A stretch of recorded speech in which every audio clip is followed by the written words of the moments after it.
This is honestly ridiculous. This is not even, I can't. I just can't. I'm putting the video. No! No! No! No!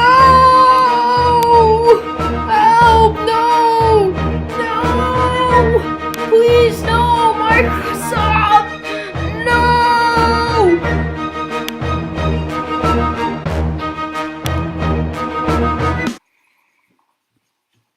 Hey, what's up everybody? Green Glass Gamer here. Instead, we're going to talk about one of the most outrageous things that has happened this year so far in the world of gaming. Not too long ago, there was a leak about an Xbox One S all-digital edition. This has been confirmed, and it looks horrible. Let me start out by saying, here, it is going to come with 3 games. Minecraft, which is a good game, you know, it has uses, but it came out forever ago, and you can get it on Game Pass. Sea of Thieves, you can also get that on Game Pass, and it came out a while ago, and not too many people play it. And Forza Horizon 3. This just bewilders me. Yes, Horizon 3 is my favorite one of the Forza games.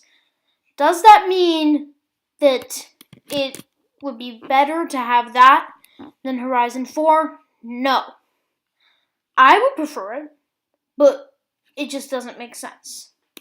Okay, so far it's not looking too good, but you must be thinking, well, I mean, surely it's smaller, or maybe it's more compact, or maybe it has a ton of space for games, but no. You know what it has? It has a 1 terabyte hard drive, okay? Now, I have the original Xbox One S, and I have 5 terabytes hooked up to it because of how much space I need for my games, okay? That is outrageous. And also, it is exactly the same as the One S without the disc port. This makes me mad. The disc port is literally half the console. You take it out, and you could have half a small console, right? And you could maybe market it for a price that's actually lower, but no, they made the price higher, or actually around the same price. And you could market it as an Xbox One S mini edition, or digital mini. You know, but no, they decided that they have to make it exactly the same, almost the same price, just no actual games with very low, I just don't understand, okay? So, unless this is some way to, like, under-promise and then over-deliver with the Project Scarlet gen, you know, Xbox Lockhart and Xbox Anaconda, but I don't think so. This is just ridiculous, and honestly, it will not stand with me, okay?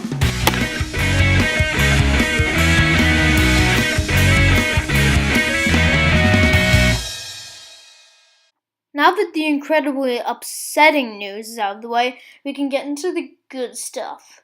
The Nintendo Labo VR kit is finally here. I picked it up on Saturday as soon as I could. It's really good. Let's go into a little more detail. I was able to pick up the starter kit, which included the VR headset itself and the blaster. Headset assembly was not difficult. It took me a little bit upwards of 20 minutes and was very easy to do. The blaster was incredibly annoying and is probably the most complicated build in the entire Labo line of VR products. The Nintendo Labo VR kit is for children. Let's just say that right now. It's for children, and honestly, if you're looking for a full virtual reality experience and you have a Nintendo Switch, I would recommend that you might not want to buy this. You might want to buy an Oculus Go instead if you have a little bit extra money saved up. Or even in some cases, there are some VR headsets for just shells, and you can actually use programs on your computer to mod them. You could do that too, but first thing I'm going to get out of the way is if you're looking for a really immersive virtual reality experience, that's not going to happen. With that in mind, however, it does have 2 of the most, or at least one of the most immersive games ever to come out in the history of gaming, and that is Legend of Zelda Breath of the Wild. That was the main reason I picked up a Labo in the first place, because I wasn't too keen on it. And then I realized that, they're going to have Zelda on there. Of course I'm going to, pick it up.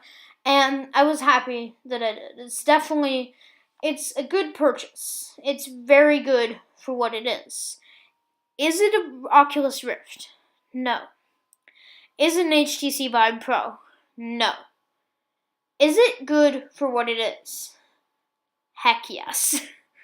This is probably the best budget console virtual reality experience on the market today. With systems such as the PS4 VR, in total costing up to $1,000 if you don't already have a PlayStation 4, because the PlayStation 4 is around $300, and it's an additional $700 for the complete PlayStation 4 VR setup. The Labo will, I think, appeal to a lot of budget VR gamers, people who just want to, sink their teeth into something new, a new experience. They're not a serious VR gamer, they just want to explore VR a little bit, because this is not intended for long sessions. I mean, that's obvious because there's a lack of a head strap, which, honestly, I don't even know how I'm going to play Breath of the Wild like that, but the lack of a head strap, and it's all mini games except for Breath of the Wild. So basically, what you're going to be doing with this is probably picking it up every once in a while and just being like, oh, I want to, play Toy-Con Bird, or I want to snap some photos underwater. But it's not going to be really the big virtual reality. It's not Skyrim VR, is what I'm saying. Do I want Skyrim VR on the Switch? Yes. I want it as much as I want Zelda VR. Okay, but I don't want them to push for that, because I don't think the Switch is honestly the right system for a VR experience. I love my Switch, but it's just not going to work that way. Nintendo could make their own virtual reality experience that isn't for the Switch. Maybe it's compatible with Switch games, but it's not for the Switch, Sort of like how some Steam games are compatible with VR and with Steam. My final verdict on the Nintendo Labo VR kit is that it is an amazing experience for what it is. For a budget virtual reality gaming experience on a portable / home console, this is incredible. In comparison to something like an Oculus Rift, I mean, are you really gonna make that comparison? No, but it is amazing for what it is. It's a 9 out of 10. The menu was a little hard to move around with, but it's nothing horrible. But with that being said, it's not bad for what it is. It's actually great for what it is. It's the best budget experience on the market.